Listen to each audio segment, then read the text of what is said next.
அனைவருக்கும் வணக்கம். ரிஷபராசினியர்களுக்கு நிகழ்ந்து கொண்டிருக்கும் ஜூன் மாதம் 9ஆம் தேதி புதன் பகவான் சுக்கிரனுடைய ஆட்சி வீடான ரிஷபராசியிலிருந்து தனது சொந்த வீடான மிதுன ராசிக்கு பயிற்சியாகி ஆட்சி பலம் பெறுகிறாருங்க. இதன் காரணமாக உங்களுடைய வாழ்வில் புதையல் யோகம் கிடைக்கக்கூடிய அளவிற்கு எண்ணற்ற நன்மைகள் உங்களுடைய வாழ்வில் ஏற்பட இருக்குது. அந்த வகையில குடும்ப சூழ்நிலை ரீதியாகவும் உத்தியோகம், தொழில், வியாபாரம், கலைத்துறை, அரசியல் துறை, மாணவ மாணவிகள், விவசாயத்துறையினர், பெண்மணிகள் என அனைவருக்குமே என்ன மாதிரியான முன்னேற்றங்கள் எல்லாம் ஏற்பட இருக்குது. குறிப்பா இத்தருணங்கள்ல கிரகங்களுடைய சஞ்சார நிலைகள் என்ன என்று பார்க்கும்போது மேஷத்தில் செவ்வாயும், ரிஷபத்தில் சூரியன், சுக்கிரன், குரு ஆகிய கிரகங்கள் இணைந்து சஞ்சரிக்கிறாங்க. மிதுன ராசியில் புதன் பகவானும், கன்னியில் கேதுவும், கும்பத்தில் சனி பகவானும், மீனத்தில் ராகுவும் சஞ்சரிக்கிறாங்க. இந்த கிரகங்களுடைய சஞ்சார நிலைகளின் காரணமாக மேலும் என்ன மாதிரியான நன்மைகள் எல்லாம் உங்களுடைய வாழ்வில் ஏற்பட இருக்கு என்பது குறித்தான முழுமையான பதிவு தான் இந்த வீடியோல நம்ம விரிவா பார்க்க போகிறோம். அதற்கு முன்னாடி புதன் பகவானை பற்றி சற்று விரிவாக தெரிந்து கொள்வோம்.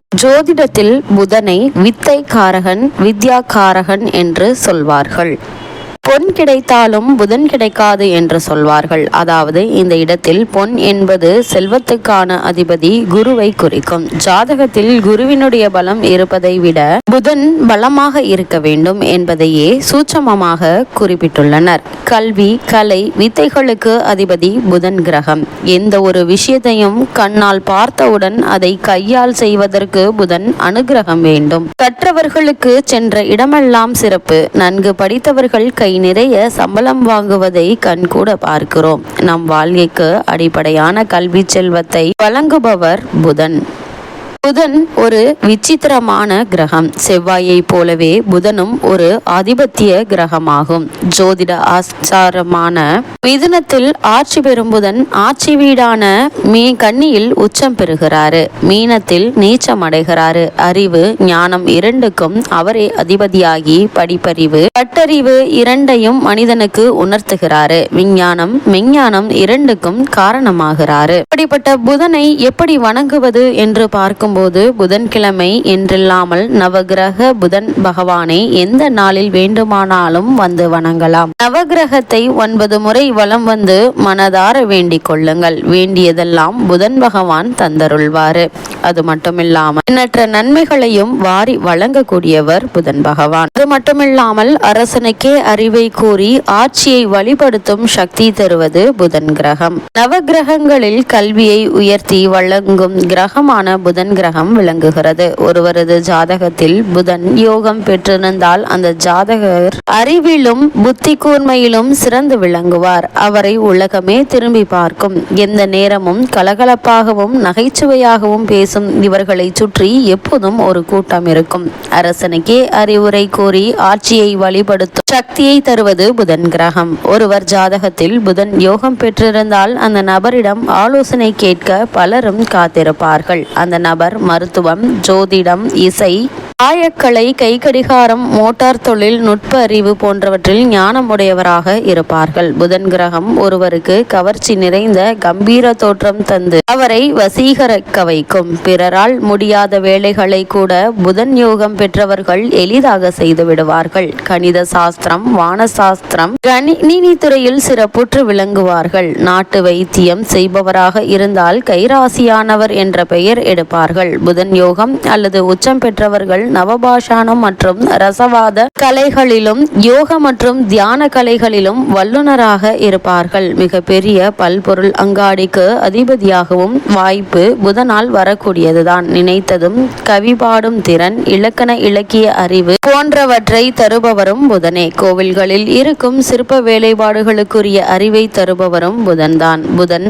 ஆதிக்கம் பெற்றவர்கள் மேஜிக் மற்றும் வேடிக்கை நிகழ்வுகளை நடத்துபவராக இருப்பார்கள். ஒருவர் பல ஆண்டுகளாக பத்திரிகை தொழிலின் முதன்மை பெற்றவராக திகழும் புதனே காரணமாக இருக்கிறாரு. இனி புதன் கிரக பாதிப்பால் உண்டாகும் நோய்களை பற்றி பார்க்கலாம். நமது உடலில் தலை முதல் பாதம் வரை கடைசி செல்லும் நரம்புகளுக்கு எல்லாம் ஒட்டுமொத்த அதிபதி புதனே ஆகும். நரம்புகளில் இரத்தம் ரத்தம் உறைவதும் இரத்த கசிவுக்கும் புதனே காரணமாக இருக்கிறாரு. தலைக்கு மேல் ரத்தம் குறைந்தாலும் அதிக ரத்தம் சென்றாலும் அதற்கும் புதன் தான் காரணம். வலிப்பு நோய், கை கால் முடக்கம், மனநல பாதிப்பு, திருநங்கையாக மாறுதல் ஏற்பட, தாய் வலி, தாய் மாமன் வலி, பரம்பரை நோய்கள் வருவது போன்றவற்றிற்கு புதனே காரணமாவாறு. தூசி மாசுக்களால் ஏற்படும் நோய்கள், அலைச்சலால் ஏற்படும் நோய்கள், உடலில் வாயு தொல்லைகளால் தசைப்பிடிப்பு அல்லது நரம்பு இழுத்து பிடிப்பது போன்றவற்றிற்கு புதனே பொறுப்பு. தனிமையில் சுய இன்பம் காணும் ஆவலை தூண்டும் கிரகம் புதன் ஆகும். ஓரின சேர்க்கைகள் மூலம் உண்டாகும் நோய்கள், பறவைகள் மற்றும் வளர்ப்பு பிராணிகள் மூலம் உண்டாகும் நோய்கள், விஷவாயு தாக்கி கை கால்கள் செயலிழப்பு மற்றும் மூளைச்சாவு அறிகுறிக்கும், புத்திக்கும் தெரிந்தே செய்யும் செயல்களால் வரக்கூடிய நோய்கள் அனைத்திற்கும் புதனே காரணமாக திகழ்கிறாரு.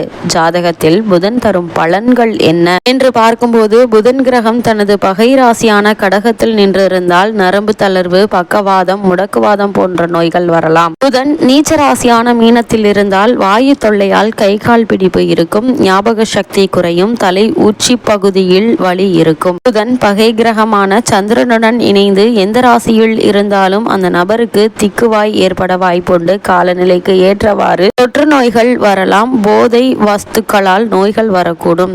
புதன் பகை கிரகமான சந்திரனின் நட்சத்திர பாதத்தில் நின்றிருந்தால் இந்த ஜாதகர் உடலில் கெட்ட நீர் சேரும். எந்த நேரமும் எதையாவது யோசித்துக் கொண்டே இருப்பதால் புத்தி சுவாதீனம் இல்லாதவர் போல நடந்து கொள்வார்கள். அடிக்கடி தலைவலி வரும். இவ்வளவு மேன்மைகள் கொண்ட புதன் பகவான் தனது சொந்த ராட்சியில் ஆட்சி பலம் பெற்று சஞ்சரிப்பதால் என்ன மாதிரியான நன்மைகள் எல்லாம் உங்களுடைய வாழ்வில் ஏற்பட இருக்கு என்று பார்க்கும்போது, மிதன ராசியில் புதன் சஞ்சரிக்கிறாருங்க. தனாதிபதி தனஸ்தானத்தில் பலம் பெறுவது உங்களுக்கு யோகமான ஒரு நேரம் என்று தாங்க சொல்ல வேண்டும். இதன் காரணமாக நீங்கள் நினைத்த நேரத்தில் செய்து முடித்து வெற்றி காணக்கூடிய ஒரு தருணமா இந்த புதன் பெயர்ச்சி காலகட்டம் அமைஞ்சிருக்குதுங்க. அதே போல ரிஷபராசினியர்களை பொறுத்த வரைக்கும் தொழில் வளர்ச்சி திருப்தி தருங்க. வாழ்க்கை துணைக்கு வேலை கிடைத்து வருமானம் அதிகரிப்பதன் காரணமாக உங்களுடைய பழைய கடன்களை அடைத்து நிம்மதி பெறுவதன் மட்டுமில்லாமல் உங்களுடைய குடும்ப பொருளாதார நிலையை மேம்படுத்துவது மட்டுமில்லாமல் குடும்பத்திற்கு தேவையான அத்தியாவசிய பொருட்களை வாங்கி மகிழக்கூடிய ஒரு தருணமாகவும் இந்த புதன் பயிற்சி அமைஞ்சிருக்குதுங்க. இதனால குடும்பத்தில் ஒற்றுமை பலப்பட இருக்குது. அதே போல கொடுக்கல் வாங்கலை ஒழுங்கு செய்து கொள்வீங்க. கடுமையாக முயற்சித்தும் இதுவரை முடியாத காரியங்களும் கூட இந்த புதன் பயிற்சியால் உங்களுக்கு கிடைக்க இருக்குது. இப்பொழுது துரிதமாக நடைபெறும் காரியங்களை நீங்கள் மேற்கொள்வதால் உங்களுக்கு வெற்றி கிடைக்குங்க. குறிப்பாக கல்யாணம், காதுகுத்து, கடை திறப்பு விழா போன்ற சுப காரியங்கள் நடைபெறுவதற்கான சிறந்த ஒரு காலகட்டமா இந்த புதன் பயிற்சி காலகட்டம் அமைஞ்சிருக்குதுங்க. அது மட்டும் இல்லாம ரிஷபராசினியர்கள் பொது வாழ்வில் உள்ளவர்களுக்கு ஆதாயம் தரும் தகவல்கள் கிடைப்பதற்கான சாத்தியக்கூறுகள் இருக்குதுங்க. அதே போல வியாபாரம், தொழில் செய்பவர்களுக்கு வாடிக்கையாளர்களுடைய ஆதரவு கிடைக்க இருக்குது. உத்தியோகத்தில் உள்ளவர்களுக்கு இடமாற்றம், நிறுவன மாற்றம் கூட ஏற்படலாங்க. இதனாலும் உங்களுக்கு நன்மையே கிடைக்க இருக்குதுங்க. ரிஷபராசியை சேர்ந்த இளைஞர்களுக்கு வாய்ப்புகள் வாசல் வந்து நிற்குங்க. மாணவ மாணவிகளுக்கு நினைவாற்றல் அதிகரிக்குங்க. பெண்மணிகளுக்கு சேமிப்பு உயர இருக்குதுங்க. அதே போல திடீர் பயணங்களும் உங்களுக்கு மகிழ்ச்சியை ஏற்படுத்தும் விதமா அமையிருக்கு என்பதை கிரக நிலைகள் உறுதியளிக்குது. ரிஷபராசினியர்களை பொறுத்த வரைக்கும் இந்த புதன் பயிற்சி நிகழக்கூடிய தருணங்கள்ல கிரக நிலைகளின் ரீதியாக கூறப்படும் பரிகாரம் என்ன என்று பார்க்கும்போது, வீட்டிற்கு அருகாமையில் உள்ள பெருமாள் ஆலயத்திற்கு சென்று வழிபடுவது எண்ணற்ற நன்மைகளை உங்களுடைய வாழ்வில் ஏற்படுத்தும் என்பதை கிரக நிலைகள் உங்களுக்கு உறுதி செய்து